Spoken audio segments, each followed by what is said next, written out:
வீட்டில் உங்கள் குழம்ப பாராட்டி ரொம்ப நாள் ஆச்சா? அப்போ இந்த சிக்கன் குழம்பு வச்சு கொடுங்க. வீட்டில் எல்லாரும் பாராட்டுவாங்க. இதில் ஹைலைட்டே இந்த உருளைக்கிழங்கும் முருங்காவும் போட்டு செய்கிறது தான். அதுக்கு கடாயில் 2 ஸ்பூன் எண்ணெய், பட்டை வகைகள், 1/2 ஸ்பூன் சோம்பு சேர்த்துக்கலாம்.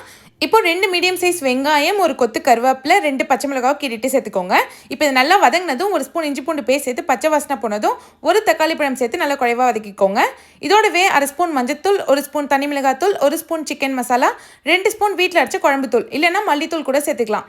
1/2 ஸ்பூன் உப்பு சேர்த்து நல்லா மிக்ஸ் பண்ணிக்கோங்க. இது கூடவே 1/2 கிலோ க்ளீன் பண்ணி வச்ச சிக்கன், உருளைக்கிழங்கு, முருங்காய் எல்லாமே சேர்த்து நல்லா வதக்கிக்கோங்க. கூட கொஞ்சமாக தண்ணி சேர்த்து ஃபர்ஸ்ட் சிக்கனை நல்லா வேக வச்சு எடுத்துக்கலாம். தேங்காய் பேஸ்ட்டுக்கு 4 ஸ்பூன் துருவின தேங்காய், 1 ஸ்பூன் சோம்பு, 1 ஸ்பூன் மிளகு, 1 ஸ்பூன் சீரகம், 1 ஸ்பூன் கசகசா, 1 ஸ்பூன் முந்திரி, கொஞ்சமாக தண்ணி சேர்த்து இது நல்லா ஃபைன் பேஸ்ட்டாக அரைச்சிக்கோங்க. இந்த அரைச்ச பேஸ்ட்டு குழம்புல சேர்த்துக்கோங்க. கூட கொஞ்சமாக தண்ணி சேர்த்து கொத்தமல்லி தழையும் போட்டு நல்லா மிக்ஸ் பண்ணிவிட்டு ஒரு 10 நிமிஷம் நல்லா கொதிக்க வச்சு இறக்குனீங்கன்னா சூப்பரான சிக்கன் குழம்பு ரெடி. இது சுட சுட சாதத்தோடு போட்டு பெரட்டி சாப்பிட்டிங்கன்னா அவ்வளோ சூப்பராக இருக்கும். ட்ரை பண்ணி பாருங்கள்.